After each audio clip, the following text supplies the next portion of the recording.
Dracula by Bram Stoker 1897 edition. Chapter 16. Dr. Seward's Diary Cont. It was just a quarter before 12 o'clock when we got into the churchyard over the low wall. The night was dark with occasional gleams of moonlight between the dents of the heavy clouds that scudded across the sky. We all kept somehow close together, with Van Helsing slightly in front as he led the way. When we had come close to the tomb I looked well at Arthur, for I feared the proximity to a place laden with so sorrowful a memory would upset him, but he bore himself well. I took it that the very mystery of the proceeding was in some way a counteractant to his grief. The professor unlocked the door and, seeing a natural hesitation amongst us for various reasons, solved the difficulty by entering first himself. The rest of us followed and he closed the door. He then lit a dark lantern and pointed to a coffin. Arthur stepped forward hesitatingly. Van Helsing said to me, "You were with me here yesterday. Was the body of Miss Lucy in that coffin?" "It was." The professor turned to the rest saying, "You hear, and yet there is no one who does not believe with me." He took his screwdriver and again took off the lid of the coffin. Arthur looked on, very pale but silent. When the lid was removed he stepped forward. He evidently did not know that there was a leaden coffin, or at any rate had not thought of it. When he saw the rent in the lead, the blood rushed to his face for an instant, but as quickly fell away again, so that he remained of a ghastly whiteness. He was still silent. Van Helsing forced back the leaden flange and we all looked in and recoiled. The coffin was empty. For several minutes no one spoke a word. The silence was broken by Quincy Morris. "Professor," I answered for you. "Your word is all I want. I wouldn't ask such a thing ordinarily, I wouldn't so dishonor you as to imply a doubt, but this is a mystery that goes beyond any honor or dishonor. Is this your doing? I swear to you by all that I hold sacred that I have not removed or touched her. What happened was this. 2 nights ago my friend Seward and I came here with good purpose, believe me. I opened that coffin, which was then sealed up, and we found it as now empty. We then waited and saw something white come through the trees. The next day we came here in daytime and she lay there. Did she not, friend John?" "Yes. That night we were just in time. One more so small child was missing and we find it, thank God, unharmed amongst the graves. Yesterday I came here before sundown, for at sundown the undead can move. I waited here all night till the sun rose, but I saw nothing. It was most probable that it was because I had laid over the clamps of those doors garlic, which the undead cannot bear, and other things which they shun. Last night there was no exodus, so tonight before the sundown I took away my garlic and other things. And so it is we find this coffin empty. But bear with me. So far there is much that is strange. Wait you with me outside, unseen and unheard, and things much stranger are yet to be. So," here he shut the dark slide of his lantern, "now to the outside." He opened the door and we filed out, he coming last and locking the door behind him. But it seemed fresh and pure in the night air after the terror of that vault. How sweet it was to see the clouds race by, and the passing gleams of the moonlight between the scudding clouds crossing and passing, like the gladness and sorrow of a man's life. How sweet it was to breathe the fresh air, that had no taint of death and decay. How humanizing to see the red lighting of the sky beyond the hill, and to hear far away the muffled roar that marks the life of a great city. Each in his own way was solemn and overcome. Arthur was silent and was, I could see, striving to grasp the purpose and the inner meaning of the mystery.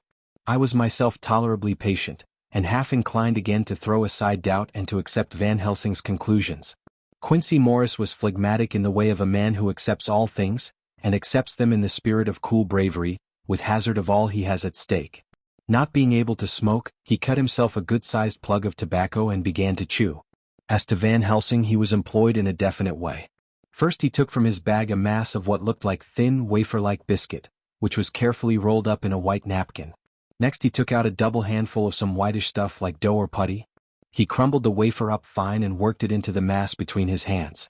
This he then took and, rolling it into thin strips, began to lay them into the crevices between the door and its setting in the tomb. I was somewhat puzzled at this, and being close, asked him what it was that he was doing. Arthur and Quincy drew near also, as they too were curious. He answered, "I am closing the tomb so that the undead may not enter." "And is that stuff you have there going to do it?" "It is." "What is that which you are using?" This time the question was by Arthur. Van Helsing reverently lifted his hat as he answered, "The host. I brought it from Amsterdam. I have an indulgence." It was an answer that appalled the most skeptical of us, and we felt individually that in the presence of such earnest purpose as the professor's, a purpose which could thus use the to him most sacred of things, it was impossible to distrust. In respectful silence we took the places assigned to us close round the tomb, but hidden from the sight of anyone approaching. I pitied the others, especially Arthur. I had myself been apprenticed by my former visits to this watching horror, and yet I, who had up to an hour ago repudiated the proofs, felt my heart sink within me. Never did tombs look so ghastly white. Never did cypress, or yew or juniper so seem the embodiment of funeral gloom. Never did tree or grass wave or rustle so ominously. Never did bough creak so mysteriously, and never did the faraway howling of dogs send such a woeful presage through the night. There was a long spell of silence, big aching void, and then from the professor a keen He pointed, and far down the avenue of yews we saw a white figure advance, a dim white figure, which held something dark at its breast. The figure stopped, and at the moment a ray of moonlight fell upon the masses of driving clouds, and showed in startling prominence a dark-haired woman, dressed in the cerements of the grave. We could not see the face, for it was bent down over what we saw to be a fair-haired child. There was a pause and a sharp little cry, such as a child gives in sleep, or a dog as it lies before the fire and dreams. We were starting forward, but the professor's warning hand, seen by us as he stood behind a yew tree, kept us back. And then as we looked the white figure moved forwards again. It was now near enough for us to see clearly, and the moonlight still held. My own heart grew cold as ice, and I could hear the gasp of Arthur, as we recognized the features of Lucy Westenra. Lucy Westenra, but yet how changed. The sweetness was turned to adamantine, heartless cruelty, and the purity to voluptuous wantonness. Van Helsing stepped out, and obedient to his gesture, we all advanced too. The four of us ranged in a line before the door of the tomb. Van Helsing raised his lantern and drew the slide. By the concentrated light that fell on Lucy's face we could see that the lips were crimson with fresh blood, and that the stream had trickled over her chin and stained the purity of her lawn death robe. We shuddered with horror. I could see by the tremulous light that even Van Helsing's iron nerve had failed. Arthur was next to me, and if I had not seized his arm and held him up, he would have fallen. When Lucy, I call the thing that was before us Lucy because it bore her shape, saw us, she drew back with an angry snarl, such as a cat gives when taken unawares, then her eyes ranged over us. Lucy's eyes in form and color, but Lucy's eyes unclean and full of hell-fire, instead of the pure, gentle orbs we knew. At that moment the remnant of my love passed into hate and loathing. Had she then to be killed, I could have done it with savage delight. As she looked, her eyes blazed with unholy light, and the face became wreathed with a voluptuous smile. Oh God, how it made me shudder to see it! With a careless motion, she flung to the ground, callous as a devil, the child that up to now she had clutched strenuously to her breast, growling over it as a dog growls over a bone. The child gave a sharp cry and lay there moaning. There was a cold-bloodedness in the act which wrung a groan from Arthur. When she advanced to him with outstretched arms and a wanton smile he fell back and hid his face in his hands. She still advanced however, and with a languorous, voluptuous grace said, "Come to me, Arthur. Leave these others and come to me. My arms are hungry for you. Come and we can rest together. Come, my husband, come." There was something diabolically sweet in her tones, something of the tinkling of glass when struck, which rang through the brains even of us who heard the words addressed to another. As for Arthur, he seemed under a spell, moving his hands from his face, he opened wide his arms. She was leaping for them, when Van Helsing sprang forward and held between them his little golden crucifix. She recoiled from it, and with a suddenly distorted face, full of rage, dashed past him as if to enter the tomb. When within a foot or two of the door, however, she stopped, as if arrested by some irresistible force. Then she turned, and her face was shown in the clear burst of moonlight and by the lamp, which had now no quiver from Van Helsing's nerves. Never did I see such baffled malice on a face, and never, I trust, shall such ever be seen again by mortal eyes. The beautiful color became livid, the eyes seemed to throw out sparks of hell-fire, the brows were wrinkled as though the folds of flesh were the coils of Medusa's snakes, and the lovely, blood-stained mouth grew to an open square, as in the passion masks of the Greeks and Japanese. If ever a face meant death, if looks could kill, we saw it at that moment. And so for full half a minute, which seemed an eternity, she remained between the lifted crucifix and the sacred closing of her means of entry. Van Helsing broke the silence by asking Arthur, "Answer me, O my friend. Am I to proceed in my work?" "Do as you will, friend. Do as you will. There can be no horror like this ever any more." And he groaned in spirit. Quincy and I simultaneously moved towards him and took his arms. We could hear the click of the closing lantern as Van Helsing held it down. Coming close to the tomb, he began to remove from the chinks some of the sacred emblem which he had placed there. We all looked on with horrified amazement as we saw, when he stood back, the woman, with a corporeal body as real at that moment as our own, passed through the interstice where scarce a knife blade could have gone. We all felt a glad sense of relief when we saw the professor calmly restoring the strings of putty to the edges of the door. When this was done, he lifted the child and said, "Come now, my friends. We can do no more till tomorrow. There is a funeral at noon, so here we shall all come before long after that. The friends of the dead will all be gone by 2, and when the sexton locks the gate we shall remain. Then there is more to do, but not like this of tonight. As for this little one, he is not much harmed, and by tomorrow night he shall be well. We shall leave him where the police will find him as on the other night, and then to home." Coming close to Arthur, he said, "My friend Arthur, you have had a sore trial, but after, when you look back, you will see how it was necessary. You are now in the bitter waters, my child. By this time tomorrow you will, please God, have passed them and have drunk of the sweet waters. So do not mourn over much. Till then I shall not ask you to forgive me." Arthur and Quincy came home with me and we tried to cheer each other on the way. We had left behind the child in safety and were tired. So we all slept with more or less reality of sleep. September 29th night. A little before 12 o'clock we three, Arthur, Quincy Morris and myself, called for the professor. It was odd to notice that by common consent we had all put on black clothes. Of course, Arthur wore black for he was in deep mourning, but the rest of us wore it by instinct. We got to the graveyard by 1:30 and strolled about, keeping out of official observation, so that when the gravediggers had completed their task and the sexton, under the belief that everyone had gone, had locked the gate, we had the place all to ourselves. Van Helsing, instead of his little black bag, had with him a long leather one, something like a cricketing bag. It was manifestly a fair weight.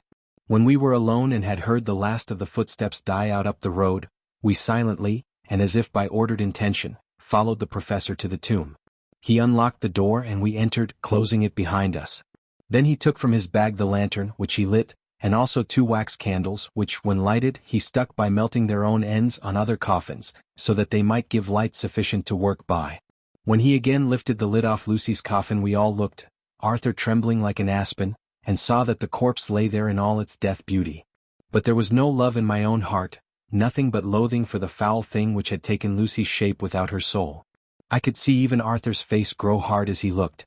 Presently he said to Van Helsing, "Is this really Lucy's body, or only a demon in her shape? It is her body and yet not it. But wait a while and you shall see her as she was and is." She seemed like a nightmare of Lucy as she lay there, the pointed teeth, the blood-stained voluptuous mouth, which made one shudder to see, the whole carnal and unspirited appearance, seeming like a devilish mockery of Lucy's sweet purity. Van Helsing, with his usual methodicalness, began taking the various contents from his bag and placing them ready for use.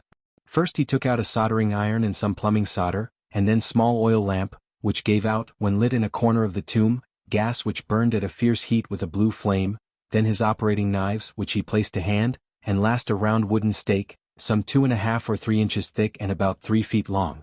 One end of it was hardened by charring in the fire, and was sharpened to a fine point. With this stake came a heavy hammer, such as in households is used in the coal cellar for breaking the lumps. To me, a doctor's preparations for work of any kind are stimulating and bracing, but the effect of these things on both Arthur and Quincy was to cause them a sort of consternation. They both, however, kept their courage and remained silent and quiet. When all was ready, Van Helsing said, "Before we do anything, let me tell you this. It is out of the lore and experience of the ancients and of all those who have studied the powers of the undead. When they become such, there comes with the change the curse of immortality.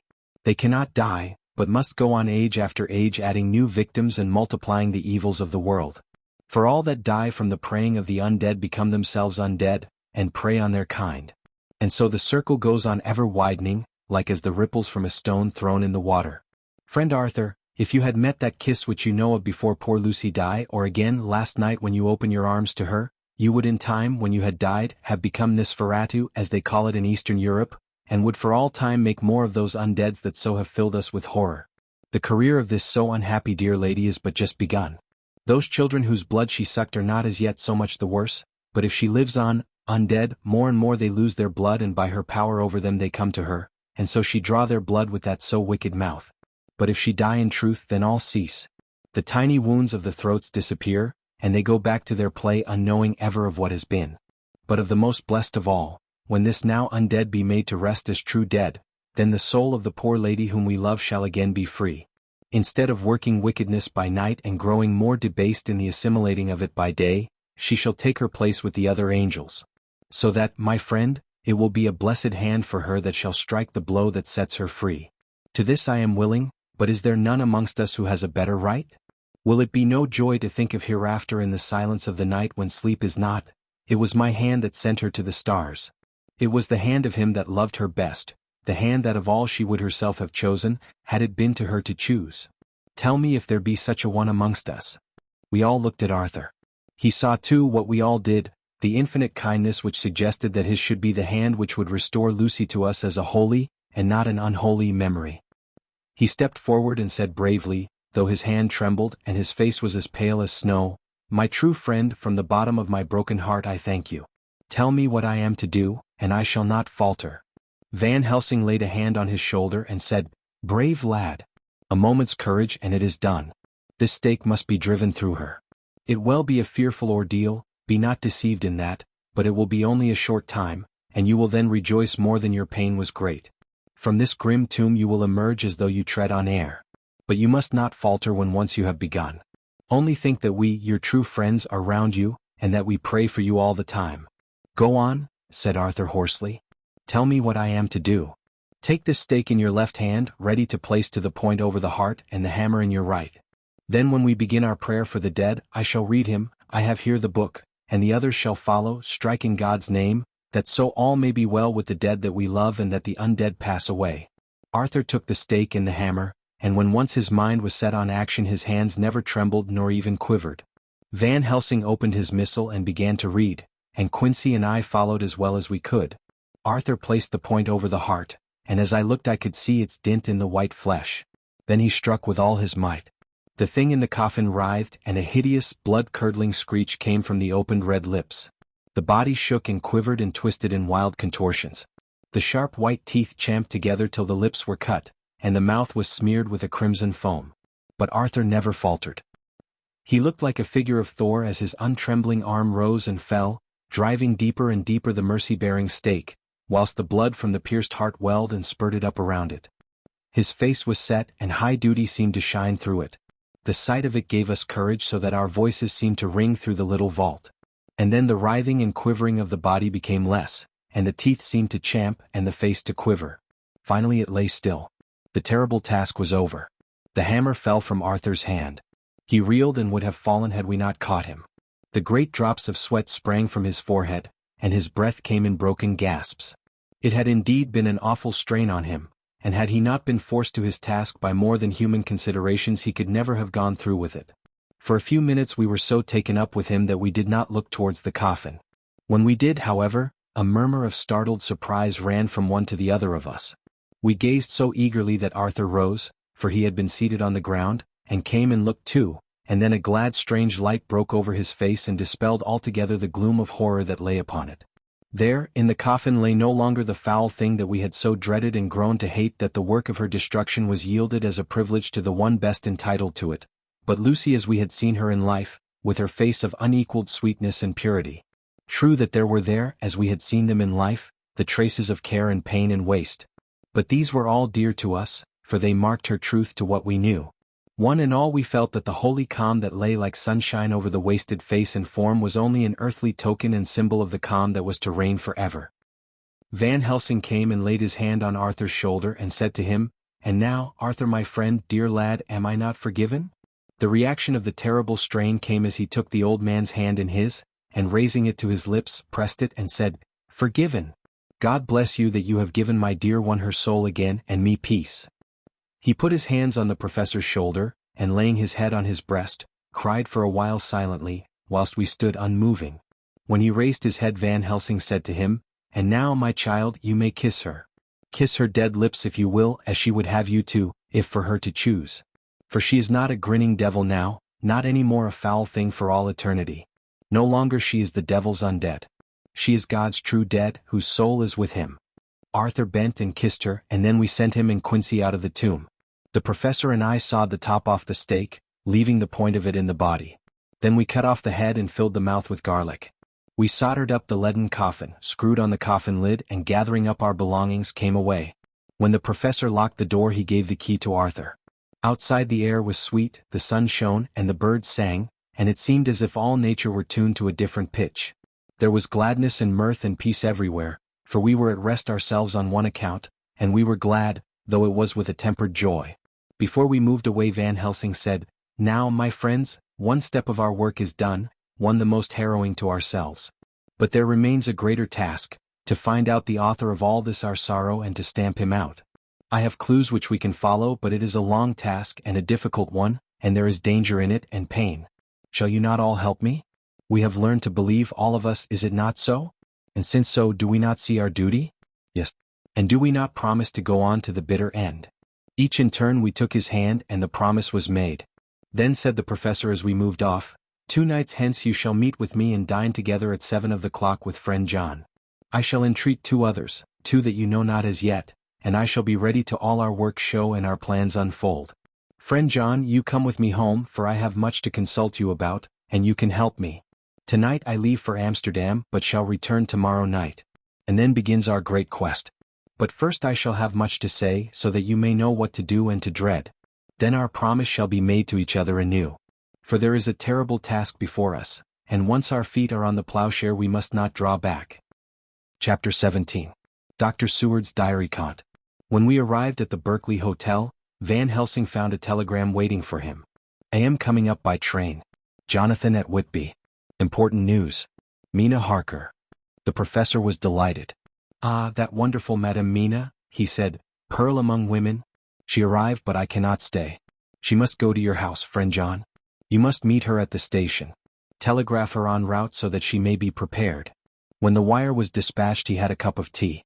Over it he told me of a diary kept by Jonathan Harker when abroad, and gave me a typewritten copy of it, as also of Mrs. Harker's diary at Whitby. "Take these," he said, "and study them well. When I have returned you will be master of all the facts, and we can then better enter on our inquisition. Keep them safe, for there is in them much of treasure. You will need all your faith, even you who have had such an experience as that of today. What is here told," he laid his hand heavily and gravely on the packet of papers as he spoke, "may be the beginning of the end to you and me and many another, or it may sound the knell of the undead who walk the earth. Read all, I pray you, with the open mind, and if you can add in any way to the story here told, do so, for it is all important. You have kept a diary of all these so strange things, is it not so?" "Yes." "Then we shall go through all these together when we meet." He then made ready for his departure and shortly drove off to Liverpool Street. I took my way to Paddington, where I arrived about 15 minutes before the train came in. The crowd melted away after the bustling fashion common to arrival platforms, and I was beginning to feel uneasy, lest I might miss my guest, when a sweet-faced, dainty-looking girl stepped up to me, and after a quick glance said, "Dr. Seward, is it not? And you are Mrs. Harker." I answered at once, whereupon she held out her hand. "I knew you from the description of poor dear Lucy Boudiero." She stopped suddenly, and a quick blush overspread her face. The blush that rose to my own cheeks somehow set us both at ease, for it was a tacit answer to her own. I got her luggage, which included a typewriter, and we took the Underground to Fenchurch Street, after I had sent a wire to my housekeeper to have a sitting room and a bedroom prepared at once for Mrs. Harker. In due time we arrived. She knew, of course, that the place was a lunatic asylum, but I could see that she was unable to repress a shudder when we entered. She told me that, if she might, she would come presently to my study, as she had much to say. So here I am finishing my entry in my phonograph diary whilst I await her. As yet I have not had the chance of looking at the papers which Van Helsing left with me, though they lie open before me. I must get her interested in something so that I may have an opportunity of reading them. She does not know how precious time is, or what a task we have in hand. I must be careful not to frighten her. Here she is. Mina Harker's Journal. 29 September. After I had tidied myself, I went down to Dr. Seward's study. At the door I paused a moment, for I thought I heard him talking with someone. As, however, he had pressed me to be quick, I knocked at the door, and on his calling out, "Come in," I entered.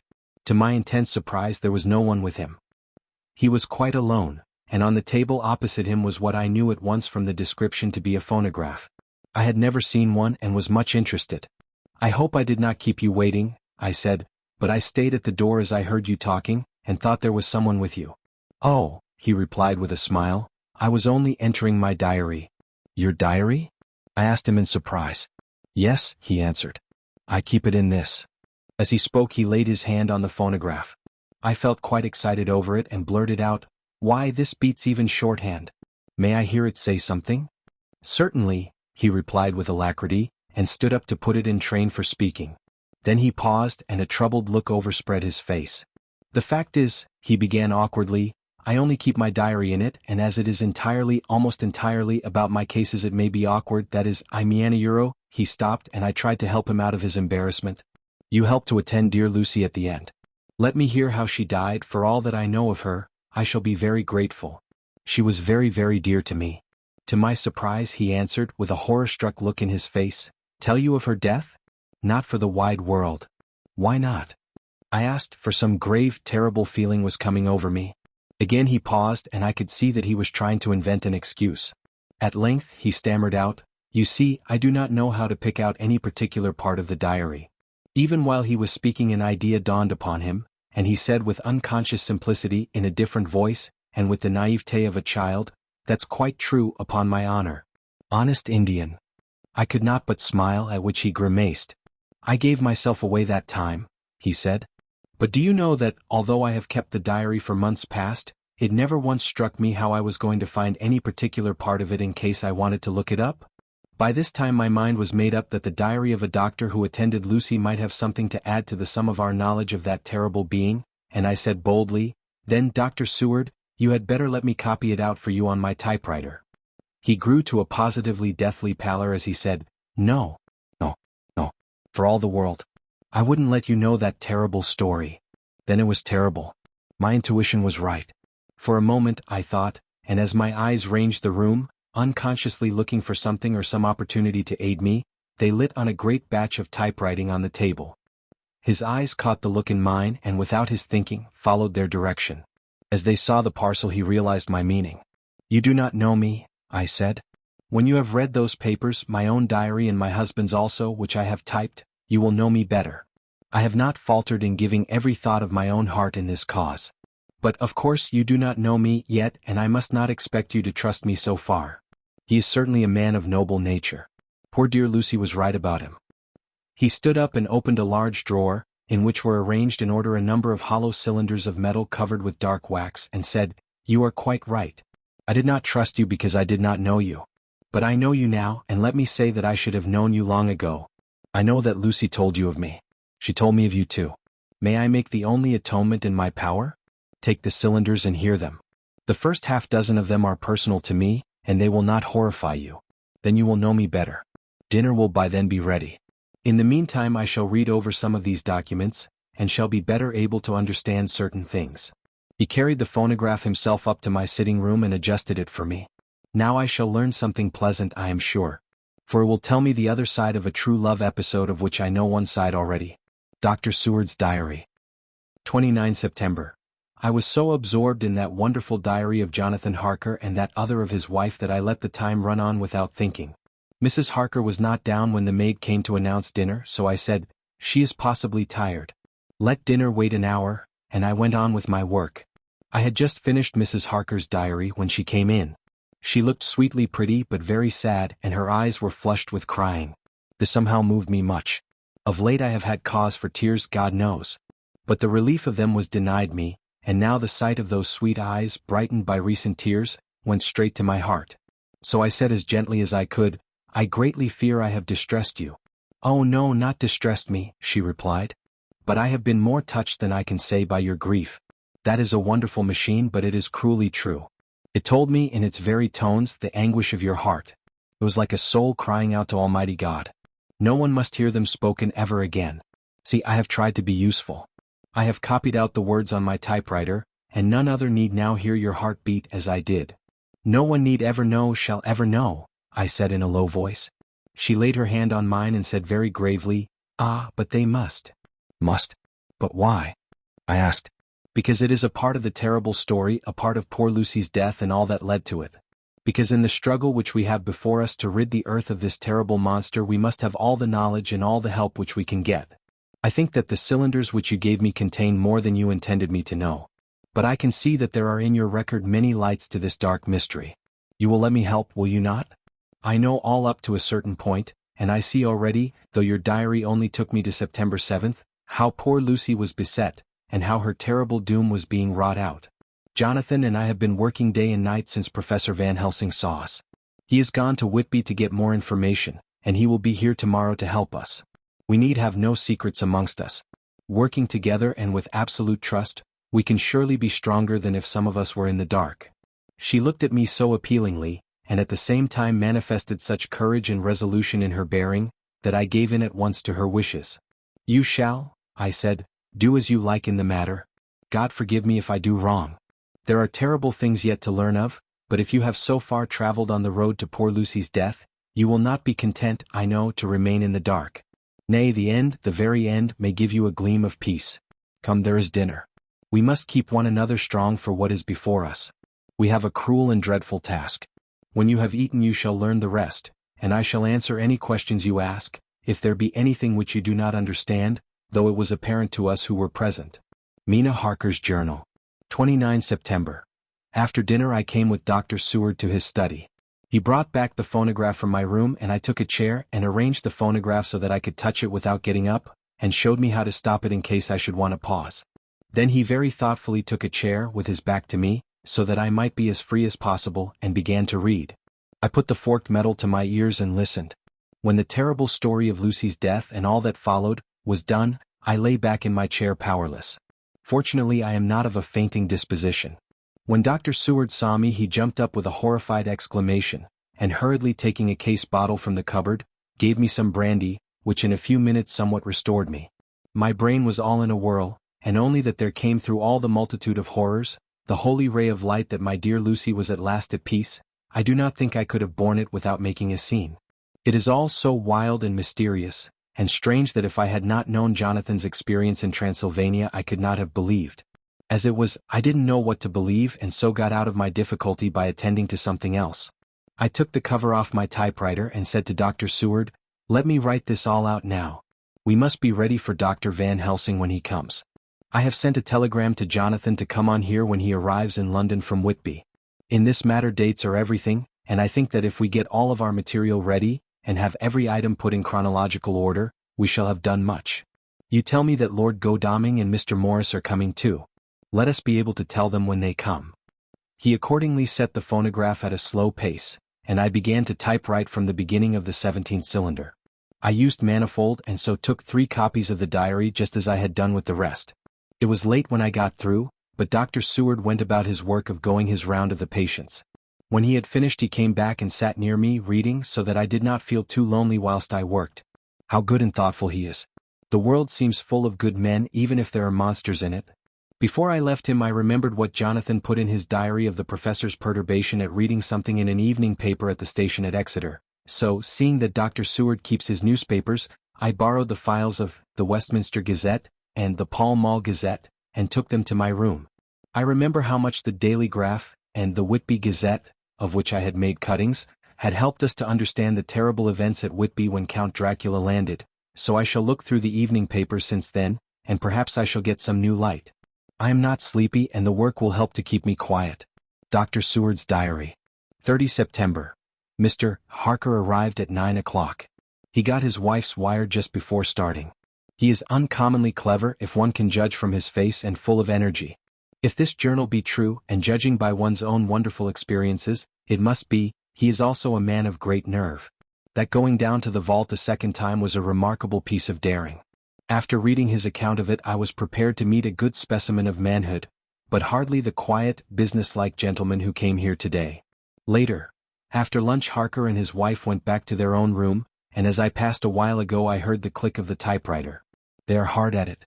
Mrs. Harker says that they are knitting together in chronological order every scrap of evidence they have. Harker has got the letters between the consignee of the boxes at Whitby and the carriers in London who took charge of them.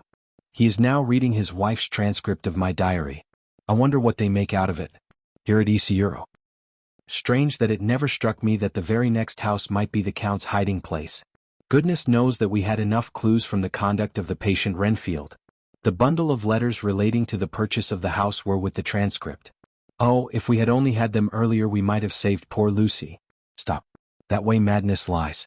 Harker has gone back and is again collecting material. He says that by dinner time they will be able to show a whole connected narrative.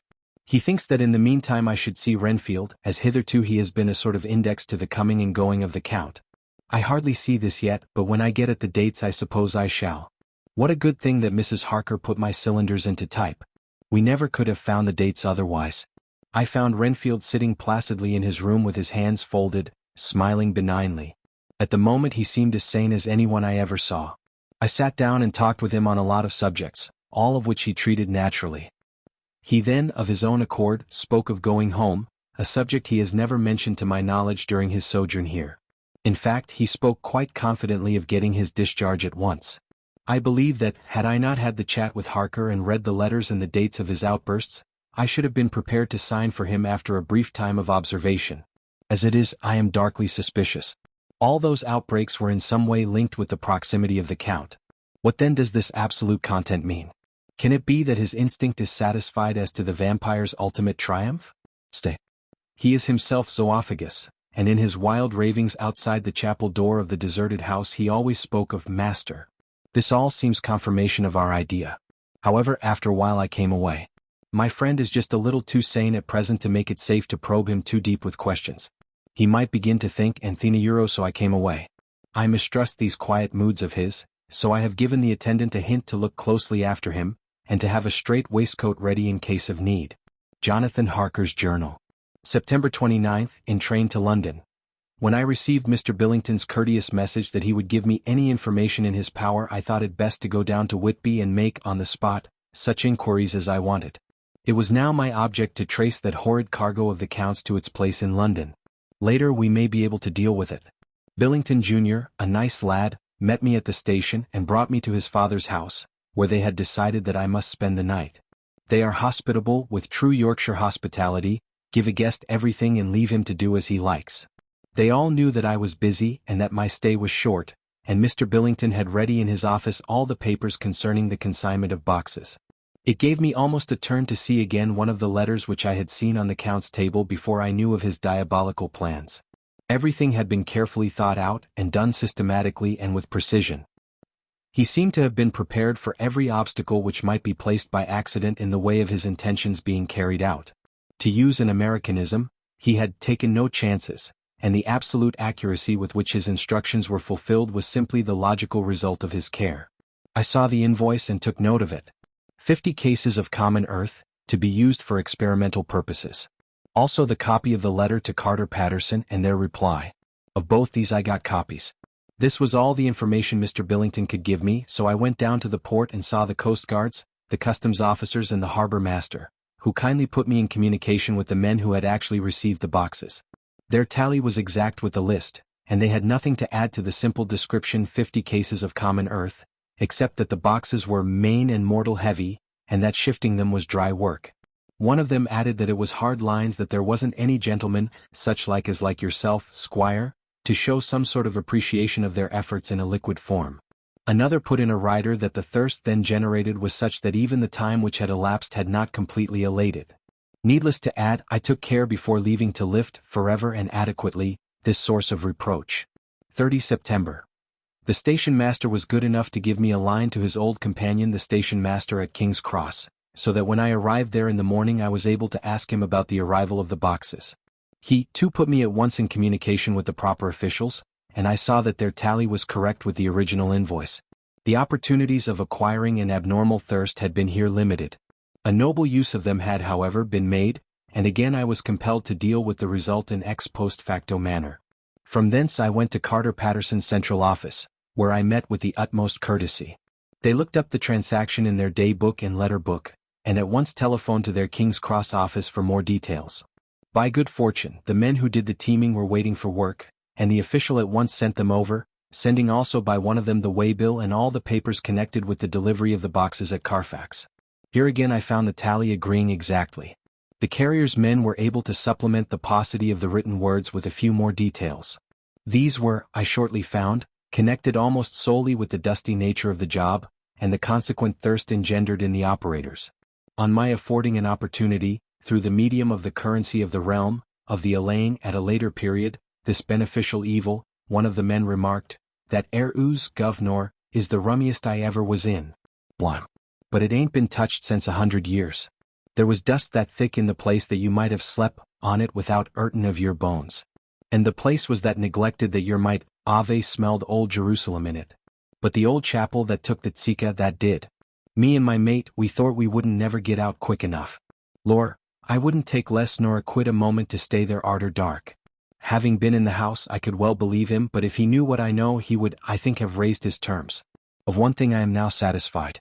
That all those boxes which arrived at Whitby from Varna in the Demeter were safely deposited in the old chapel at Carfax. There should be 50 of them there, unless any have since been removed, as from Dr. Seward's diary I fear. Later. Mina and I have worked all day and we have put all the papers into order. Mina Harker's Journal. 30 September. I am so glad that I hardly know how to contain myself. It is, I suppose, the reaction from the haunting fear which I have had, that this terrible affair and the reopening of his old wound might act detrimentally on Jonathan. I saw him leave for Whitby with as brave a face as could, but I was sick with apprehension. The effort has, however, done him good. He was never so resolute, never so strong, never so full of volcanic energy as at present. It is just as that dear, good Professor Van Helsing said, he is true grit, and he improves under strain that would kill a weaker nature. He came back full of life and hope and determination. We have got everything in order for tonight. I feel myself quite wild with excitement. I suppose one ought to pity anything so hunted as the Count. That is just it. This thing is not human, not even a beast. To read Dr. Seward's account of poor Lucy's death, and what followed, is enough to dry up the springs of pity in one's heart. Later. Lord Godalming and Mr. Morris arrived earlier than we expected. Dr. Seward was out on business and had taken Jonathan with him, so I had to see them. It was to me a painful meeting, for it brought back all poor dear Lucy's hopes of only a few months ago. Of course they had heard Lucy speak of me, and it seemed that Dr. Van Helsing too had been quite blowing my trumpet, as Mr. Morris expressed it. Poor fellows, neither of them is aware that I know all about the proposals they made to Lucy. They did not quite know what to say or do, as they were ignorant of the amount of my knowledge. So they had to keep on neutral subjects. However, I thought the matter over and came to the conclusion that the best thing I could do would be to post them on affairs right up to date. I knew from Dr. Seward's diary that they had been at Lucy's death, her real death, and that I need not fear to betray any secret before the time. So I told them as well as I could, that I had read all the papers and diaries, and that my husband and I, having typewritten them, had just finished putting them in order. I gave them each a copy to read in the library. When Lord Godalming got his and turned it over, "It does make a pretty good pile," he said. "Did you write all this, Mrs. Harker?" I nodded and he went on. "I don't quite see the drift of it, but you people are all so good and kind, and have been working so earnestly and so energetically, that all I can do is to accept your ideas blindfold and try to help you. I have had one lesson already in accepting facts that should make a man humble to the last hour of his life. Besides, I know you loved my Luciero." Here he turned away and covered his face with his hands. I could hear the tears in his voice. Mr. Morris, with instinctive delicacy, just laid a hand for a moment on his shoulder, and then walked quietly out of the room. I suppose there is something in a woman's nature that makes a man free to break down before her and express his feelings on the tender or emotional side without feeling it derogatory to his manhood. For when Lord Godalming found himself alone with me, he sat down on the sofa and gave way utterly and openly. I sat down beside him and took his hand. I hope he didn't think it forward of me, and that if he ever thinks of it afterwards he never will have such a thought. There I wrong him. I know he never will. He is too true a gentleman. I said to him, for I could see that his heart was breaking, "I loved dear Lucy, and I know what she was to you and what you were to her. She and I were like sisters, and now she is gone. Will you not let me be like a sister to you in your trouble? I know what sorrows you have had, though I cannot measure the depth of them. If sympathy and pity can help in your affliction, won't you let me be of some little service for Lucy's sake?" In an instant the poor dear fellow was overwhelmed with grief. It seemed to me that all that he had of late been suffering in silence found a vent at once. He grew quite hysterical, and raising his open hands, beat his palms together in a perfect agony of grief. He stood up and then sat down again, and the tears rained down his cheeks. I felt an infinite pity for him and opened my arms unthinkingly. With a sob he laid his head on my shoulder and cried like a wearied child, whilst he shook with emotion. We women have something of the mother in us that makes us rise above smaller matters when the mother spirit is invoked. I felt this big sorrowing man's head resting on me, as though it were that of a baby that some day may lie on my bosom, and I stroked his hair as though he were my own child. I never thought at the time how strange it all was. After a little bit his sobs ceased, and he raised himself with an apology, though he made no disguise of his emotion. He told me that for days and nights past, weary days and sleepless nights, he had been unable to speak with anyone, as a man must speak in his time of sorrow. There was no woman whose sympathy could be given to him, or with whom, owing to the terrible circumstance with which his sorrow was surrounded, he could speak freely. "I know now how I suffered," he said as he dried his eyes, "but I do not know even yet, and none other can ever know, how much your sweet sympathy has been to me today. I shall know better in time, and believe me that, though I am not ungrateful now, my gratitude will grow with my understanding. You will let me be like a brother, will you not, for all our lives, for dear Lucy's sake?" "For dear Lucy's sake," I said as we clasped hands. "Aye, and for your own sake," he added, "for if a man's esteem and gratitude are ever worth the winning, you have won mine today. If ever the future should bring to you a time when you need a man's help, believe me, you will not call in vain. God grant that no such time may ever come to you to break the sunshine of your life, but if it should ever come, promise me that you will let me know." He was so earnest and his sorrow was so fresh, that I felt it would comfort him, so I said, "I promise." As I came along the corridor I saw Mr. Morris looking out of a window. He turned as he heard my footsteps. "How is Art?" he said. Then noticing my red eyes he went on, "Ah, I see you have been comforting him. Poor old fellow. He needs it. No one but a woman can help a man when he is in trouble of the heart, and he had no one to comfort him. He bore his own troubles so bravely that my heart bled for him. I saw the manuscript in his hand, and I knew that when he read it he would realize how much I knew, so I said to him, 'I wish I could comfort all who suffer from the heart. Will you let me be your friend, and will you come to me for comfort if you need it? You will know later why I speak.' He saw that I was in earnest and stooping took my hand and raising it to his lips, kissed it. It seemed but poor comfort to so brave and unselfish a soul, and impulsively I bent over and kissed him. The tears rose in his eyes, and there was a momentary choking in his throat. He said quite calmly, 'Little girl, you will never forget that true-hearted kindness so long as ever you live.' Then he went into the study to his friend. Little girl. The very words he had used to Lucy, and oh, but he proved himself a friend. Chapter 18. Dr. Seward's Diary. 30 September. I got home at 5 o'clock and found that Godalming and Morris had not only arrived, but had already studied the transcript of the various diaries and letters which Harker had not yet returned from his visit to the carrier's men, of whom Dr. Hennessy had written to me. Mrs. Harker gave us a cup of tea, and I can honestly say that, for the first time since I have lived in it, this old house seemed like home. When we had finished, Mrs. Harker said, "Dr. Seward, may I ask a favor? I want to see your patient, Mr. Renfield. Do let me see him. What you have said of him in your diary interests me so much." She looked so appealing and so pretty that I could not refuse her, and there was no possible reason why I should, so I took her with me. When I went into the room I told the man that a lady would like to see him, to which he simply answered, "Why?" "She is going through the house and wants to see everyone in it," I answered. "Oh, very well," he said, "let her come in by all means, but just wait a minute till I tidy up the place." His method of tidying was peculiar. He simply swallowed all the flies and spiders in the boxes before I could stop him. It was quite evident that he feared or was jealous of some interference. When he had got through his disgusting task, he said cheerfully, "Let the lady come in," and sat down on the edge of his bed with his head down, but with his eyelids raised so that he could see her as she entered. For a moment I thought that he might have some homicidal intent. I remembered how quiet he had been just before he attacked me in my own study, and I took care to stand where I could seize him at once if he attempted to make a spring at her. She came into the room with an easy gracefulness which would at once command the respect of any lunatic, for easiness is one of the qualities mad people most respect. She walked over to him, smiling pleasantly, and held out her hand. "Good evening, Mr. Renfield," said she. "You see, I know you, for Dr. Seward has told me of you." He made no immediate reply, but eyed her all over intently with a set frown on his face. This look gave way to one of wonder, which merged in doubt. Then to my intense astonishment he said, "You're not the girl the doctor wanted to marry, are you? You can't be, you know, for she's dead." Mrs. Harker smiled sweetly as she replied, "Oh no. I have a husband of my own, to whom I was married before I ever saw Dr. Seward or he me." I am Mrs. Harker. Then what are you doing here? My husband and I are staying on a visit with Dr. Seward. Then don't stay. But why not? I thought that this style of conversation might not be pleasant to Mrs. Harker, any more than it was to me, so I joined in. How did you know I wanted to marry anyone? His reply was simply contemptuous, given in a pause in which he turned his eyes from Mrs. Harker to me, instantly turning them back again. What an asinine question.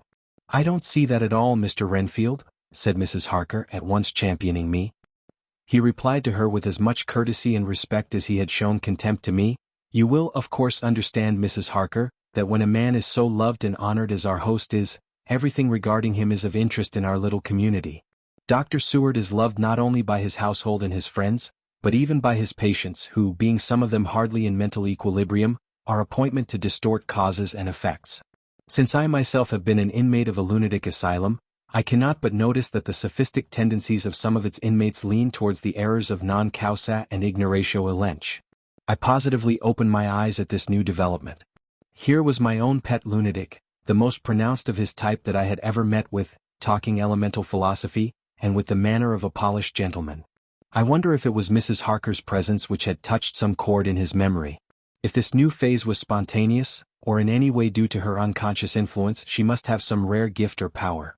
We continued to talk for some time, and seeing that he was seemingly quite reasonable, she ventured, looking at me questioningly as she began, to lead him to his favorite topic. I was again astonished, for he addressed himself to the question with the impartiality of the completest sanity. He even took himself as an example when he mentioned certain things. Why, I myself am an instance of a man who had a strange belief. Indeed, it was no wonder that my friends were alarmed, and insisted on my being put under control. I used to fancy that life was a positive and perpetual entity, and that by consuming a multitude of live things, no matter how low in the scale of creation, one might indefinitely prolong life.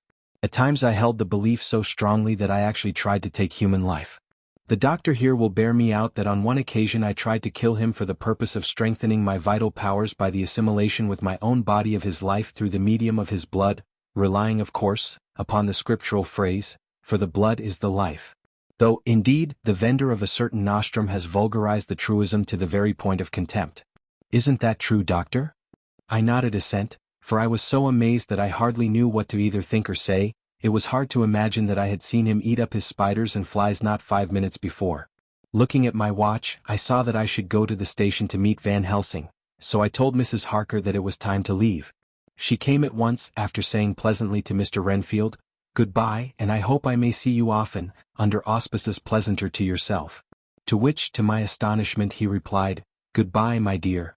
I pray God I may never see your sweet face again. May He bless and keep you." When I went to the station to meet Van Helsing, I left the boys behind me. Poor Art seemed more cheerful than he has been since Lucy first took ill, and Quincy is more like his own bright self than he has been for many a long day.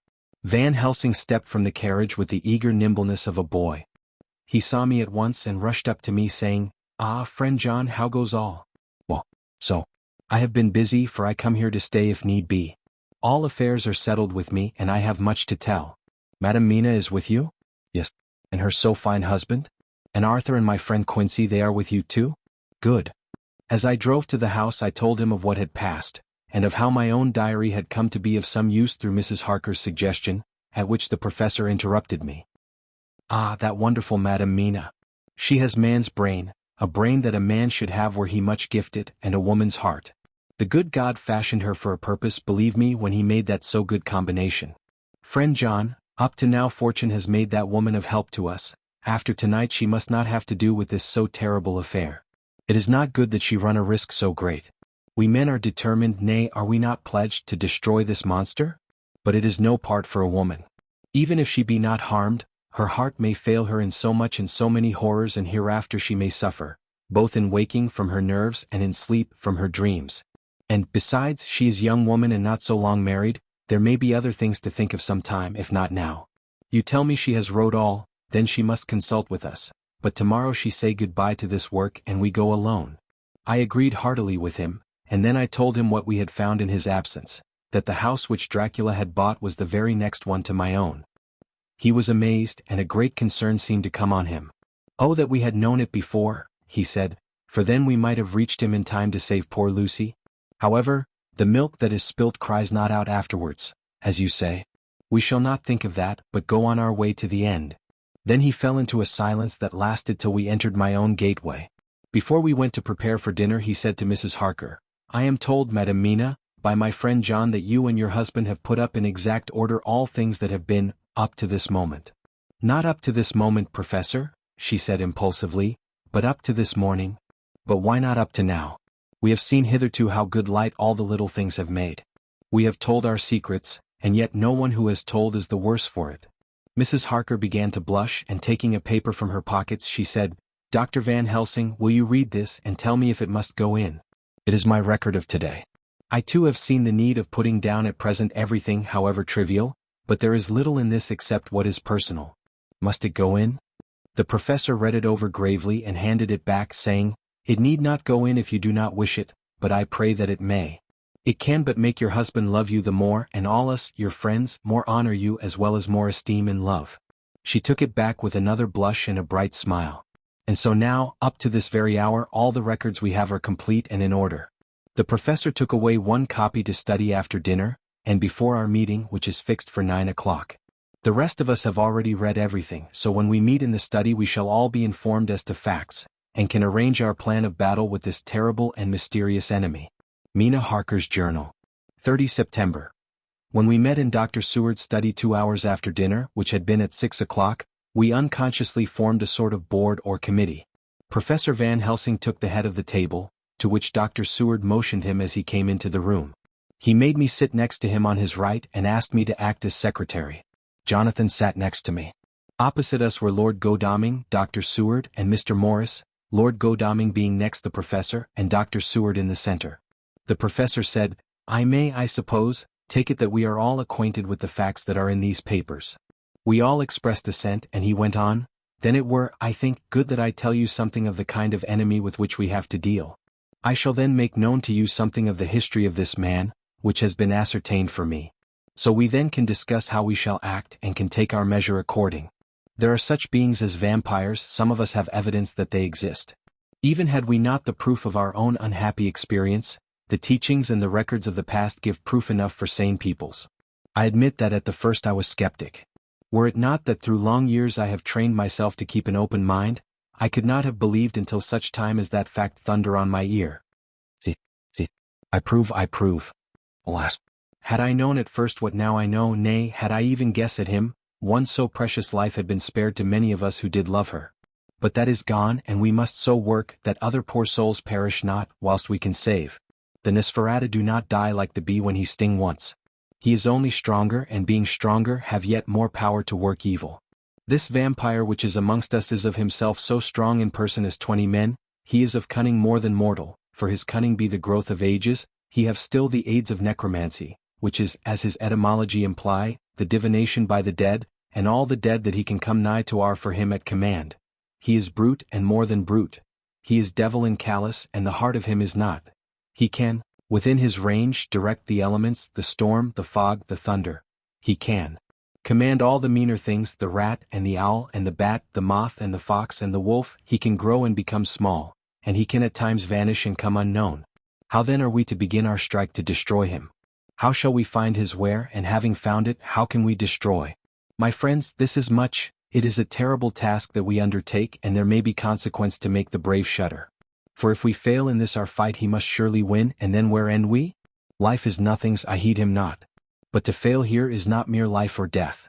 It is that we become as him, that we henceforward become foul things of the night like him, without heart or conscience, preying on the bodies and the souls of those we love best. To us forever are the gates of heaven shut, for who shall open them to us again? We go on for all time abhorred by all, a blot on the face of God's sunshine, an arrow in the side of him who died for man. But we are face to face with duty, and in such case must we shrink? For me I say no, but then I am old, and life with his sunshine, his fair places, his song of birds, his music and his love, lie far behind. You others are young. Some have seen sorrow, but there are fair days yet in store. What say you? Whilst he was speaking, Jonathan had taken my hand. I feared, oh so much, that the appalling nature of our danger was overcoming him when I saw his hand stretch out, but it was life to me to feel its touch, so strong, so self-reliant, so resolute. A brave man's hand can speak for itself, it does not even need a woman's love to hear its music. When the professor had done speaking, my husband looked in my eyes, and I in his. There was no need for speaking between us. I answer for Mina and myself, he said. Count me in, Professor, said Mr. Quincy Morris, laconically as usual. I am with you, said Lord Godalming, for Lucy's sake if for no other reason. Dr. Seward simply nodded. The professor stood up and, after laying his golden crucifix on the table, held out his hand on either side. I took his right hand and Lord Godalming his left. Jonathan held my right with his left and stretched across to Mr. Morris. So as we all took hands, our solemn compact was made. I felt my heart icy cold, but it did not even occur to me to draw back. We resumed our places, and Dr. Van Helsing went on with a sort of cheerfulness which showed that the serious work had begun. It was to be taken as gravely, and in as businesslike a way, as any other transaction of life. Well, you know what we have to contend against, but we too are not without strength. We have on our side power of combination, a power denied to the vampire kind. We have sources of science, we are free to act and think, and the hours of the day and the night are ours equally. In fact, so far as our powers extend, they are unfettered and we are free to use them. We have self-devotion in a cause and an end to achieve which is not a selfish one. These things are much. Now let us see how far the general powers arrayed against us are restrict, and how the individual cannot. In fine, let us consider the limitations of the vampire in general, and of this one in particular. All we have to go upon are traditions and superstitions.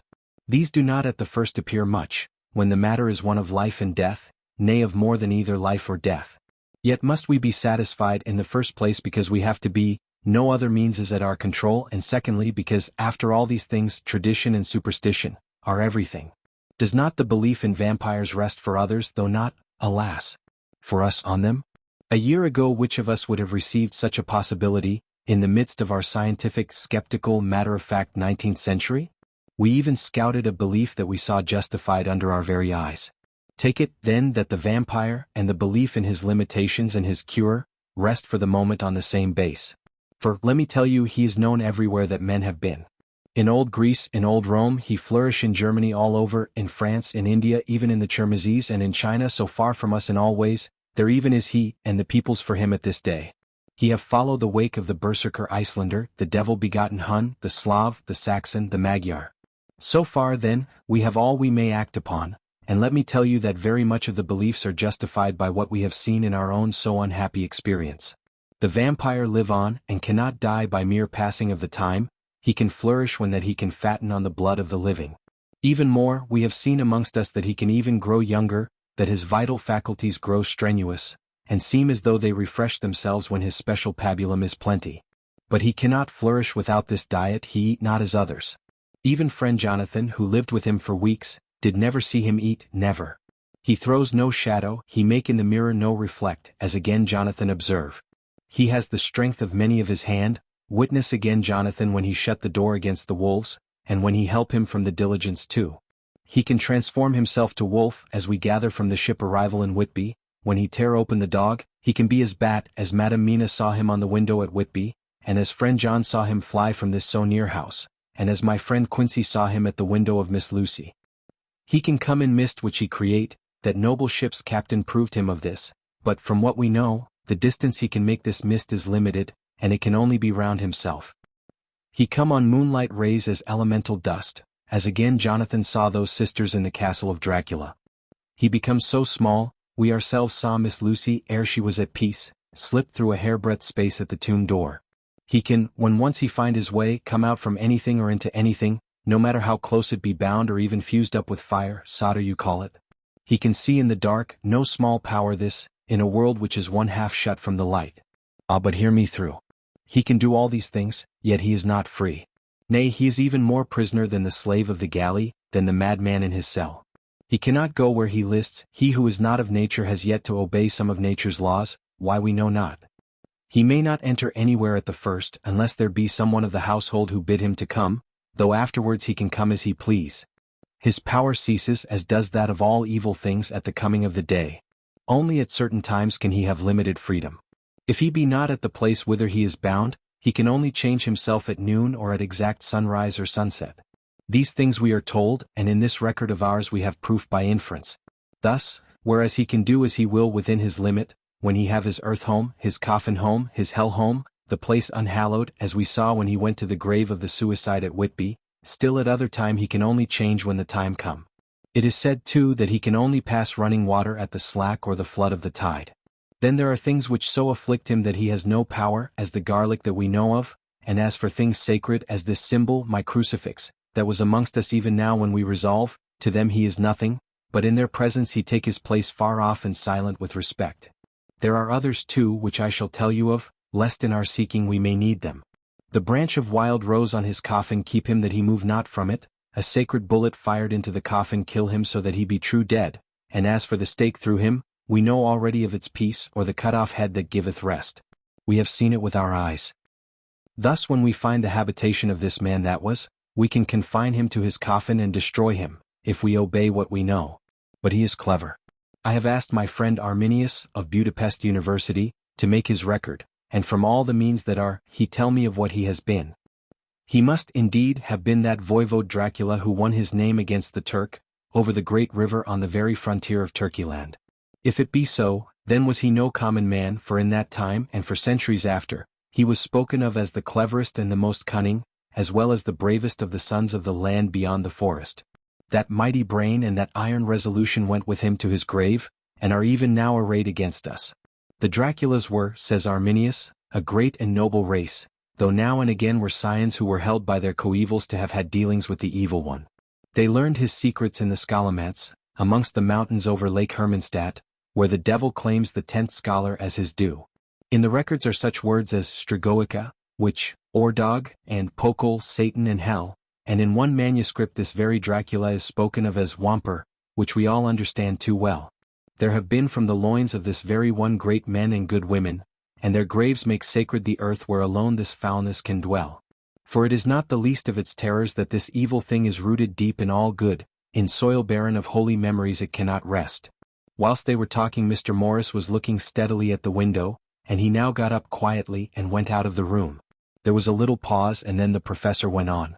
And now we must settle what we do. We have here much data, and we must proceed to lay out our campaign. We know from the inquiry of Jonathan that from the castle to Whitby came 50 boxes of earth, all of which were delivered at Carfax. We also know that at least some of these boxes have been removed. It seems to me that our first step should be to ascertain whether all the rest remain in the house beyond that wall where we look today, or whether any more have been removed. If the latter, we must trace Euro. Here we were interrupted in a very startling way. Outside the house came the sound of a pistol shot. The glass of the window was shattered with a bullet, which ricocheting from the top of the embrasure, struck the far wall of the room. I am afraid I am at heart a coward, for I shrieked out. The men all jumped to their feet. Lord Godalming flew over to the window and threw up the sash. As he did so we heard Mr. Morris' voice without, "Sorry? I fear I have alarmed you. I shall come in and tell you about it." A minute later he came in and said, "It was an idiotic thing of me to do, and I ask your pardon, Mrs. Harker, most sincerely. I fear I must have frightened you terribly. But the fact is that whilst the professor was talking there came a big bat and sat on the window-sill. I have got such a horror of the damned brutes from recent events that I cannot stand them, and I went out to have a shot, as I have been doing of late of evenings, whenever I have seen one." "You used to laugh at me for it then, Art. Did you hit it?" asked Dr. Van Helsing. "I don't know, I fancy not, for it flew away into the wood." Without saying any more he took his seat, and the professor began to resume his statement. "We must trace each of these boxes, and when we are ready, we must either capture or kill this monster in his lair, or we must, so to speak, sterilize the earth so that no more he can seek safety in it. Thus in the end we may find him in his form of man between the hours of noon and sunset, and so engage with him when he is at his most weak. And now for you, Madam Mina, this night is the end until all be well. You are too precious to us to have such risk. When we part tonight you no more must question. We shall tell you all in good time. We are men and are able to bear, but you must be our star and our hope, and we shall act all the more free that you are not in the danger, such as we are." All the men, even Jonathan, seemed relieved, but it did not seem to me good that they should brave danger and perhaps lessen their safety, strength being the best safety through care of me, but their minds were made up, and though it was a bitter pill for me to swallow, I could say nothing, save to accept their chivalrous care of me. Mr. Morris resumed the discussion. "As there is no time to lose, I vote we have a look at his house right now. Time is everything with him, and swift action on our part may save another victim. I own that my heart began to fail me when the time for action came so close, but I did not say anything, for I had a greater fear that if I appeared as a drag or a hindrance to their work, they might even leave me out of their counsels altogether. They have now gone off to Carfax with means to get into the house. Manlike, they had told me to go to bed and sleep, as if a woman can sleep when those she loves are in danger. I shall lie down and pretend to sleep, lest Jonathan have added anxiety about me when he returns. Dr. Seward's Diary. October 1st, 4 a.m. Just as we were about to leave the house, an urgent message was brought to me from Renfield to know if I would see him at once, as he had something of the utmost importance to say to me. I told the messenger to say that I would attend to his wishes in the morning. I was busy just at the moment. The attendant added, "He seems very importunate, sir. I have never seen him so eager. I don't know but what, if you don't see him soon, he will have one of his violent fits." I knew the man would not have said this without some cause, so I said, "All right, I'll go now," and I asked the others to wait a few minutes for me as I had to go and see my patient. "Take me with you, friend John," said the professor. "His case in your diary interests me much, and it had bearing too now and again on our case. I should much like to see him, and especially when his mind is disturbed." "May I come also?" asked Lord Godalming. "Me too," said Quincy Morris. "May I come?" said Harker. I nodded, and we all went down the passage together. We found him in a state of considerable excitement, but far more rational in his speech and manner than I had ever seen him. There was an unusual understanding of himself, which was unlike anything I had ever met with in a lunatic, and he took it for granted that his reasons would prevail with others entirely sane. We all five went into the room, but none of the others at first said anything. His request was that I would at once release him from the asylum and send him home. This he backed up with arguments regarding his complete recovery, and adduced his own existing sanity. "I appeal to your friends," he said. "They will, perhaps, not mind sitting in judgment on my case. By the way, you have not introduced me." I was so much astonished, that the oddness of introducing a madman in an asylum did not strike me at the moment, and besides, there was a certain dignity in the man's manner, so much of the habit of equality, that I at once made the introduction. Lord Godalming, Professor Van Helsing, Mr. Quincy Morris, of Texas, Mr. Jonathan Harker, Mr. Renfield. He shook hands with each of them, saying in turn, "Lord Godalming, I had the honor of seconding your father at the Wyndham. I grieve to know, by your holding the title, that he is no more. He was a man loved and honored by all who knew him, and in his youth was, I have heard, the inventor of a burnt rum punch, much patronized on Derby night. Mr. Morris, you should be proud of your great state. Its reception into the Union was a precedent which may have far-reaching effects hereafter, when the pole and the tropics may hold alliance to the stars and stripes. The power of treaty may yet prove a vast engine of enlargement, when the Monroe Doctrine takes its true place as a political fable. What shall any man say of his pleasure at meeting Van Helsing? Sir, I make no apology for dropping all forms of conventional prefix. When an individual has revolutionized therapeutics by his discovery of the continuous evolution of brain matter, conventional forms are unfitting, since they would seem to limit him to one of a class. You gentlemen, who by nationality, by heredity, or by the possession of natural gifts, are fitted to hold your respective places in the moving world, I take to witness that I am as sane as at least the majority of men who are in full possession of their liberties. And I am sure that you, Dr. Seward, humanitarian and medico-jurist as well as scientist, will deem it a moral duty to deal with me as one to be considered as under exceptional circumstances. He made this last appeal with a courtly air of conviction which was not without its own charm. I think we were all staggered. For my own part, I was under the conviction, despite my knowledge of the man's character and history, that his reason had been restored, and I felt under a strong impulse to tell him that I was satisfied as to his sanity, and would see about the necessary formalities for his release in the morning. I thought it better to wait, however, before making so grave a statement, for of old I knew the sudden changes to which this particular patient was liable. So I contented myself with making a general statement that he appeared to be improving very rapidly, that I would have a longer chat with him in the morning, and would then see what I could do in the direction of meeting his wishes. This did not at all satisfy him, for he said quickly, "But I fear, Dr. Seward, that you hardly apprehend my wish. I desire to go at once, here and now, this very hour, this very moment, if I may. Time presses, and in our implied agreement with the old scytheman it is of the essence of the contract. I am sure it is only necessary to put before so admirable a practitioner as Dr. Seward so simple, yet so momentous a wish to ensure its fulfillment. He looked at me keenly and seeing the negative in my face, turned to the others and scrutinized them closely. Not meeting any sufficient response, he went on, "Is it possible that I have erred in my supposition?" "You have," I said frankly, but at the same time as I felt brutally. There was a considerable pause and then he said slowly, "Then I suppose I must only shift my ground of request. Let me ask for this concession, boon, privilege, what you will. I am content to implore in such a case, not on personal grounds, but for the sake of others. I am not at liberty to give you the whole of my reasons, but you may, I assure you, take it from me that they are good ones, sound and unselfish, and spring from the highest sense of duty. Could you look, sir, into my heart, you would approve to the full the sentiments which animate me. Nay, more, you would count me amongst the best and truest of your friends." Again he looked at us all keenly. I had a growing conviction that this sudden change of his entire intellectual method was but yet another phase of his madness, and so determined to let him go on a little longer, knowing from experience that he would, like all lunatics, give himself away in the end. Van Helsing was gazing at him with a look of utmost intensity, his bushy eyebrows almost meeting with the fixed concentration of his look. He said to Renfield in a tone which did not surprise me at the time, but only when I thought of it afterwards, for it was as of one addressing an equal, "Can you not tell frankly your real reason for wishing to be free tonight? I will undertake that if you will satisfy even me, a stranger, without prejudice, and with the habit of keeping an open mind, Dr. Seward will give you, at his own risk and on his own responsibility, the privilege you seek." He shook his head sadly, and with a look of poignant regret on his face. The professor went on, "Come, sir, bethink yourself. You claim the privilege of reason in the highest degree, since you seek to impress us with your complete reasonableness.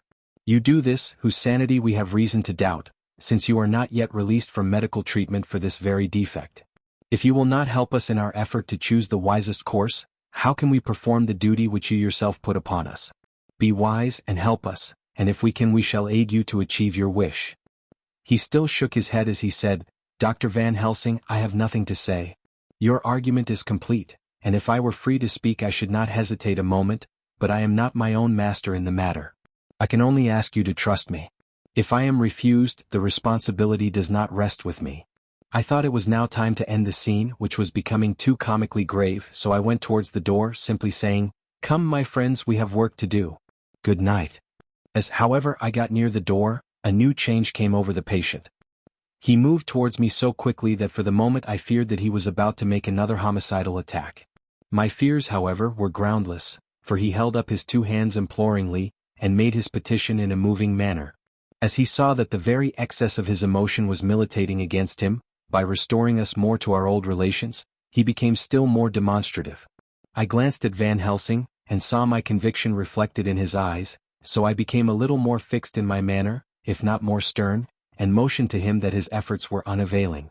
I had previously seen something of the same constantly growing excitement in him when he had to make some request of which at the time he had thought much, such for instance as when he wanted a cat, and I was prepared to see the collapse into the same sullen acquiescence on this occasion.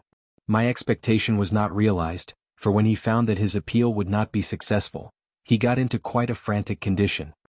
He threw himself on his knees and held up his hands, wringing them in plaintive supplication, and poured forth a torrent of entreaty, with the tears rolling down his cheeks, and his whole face and form expressive of the deepest emotion.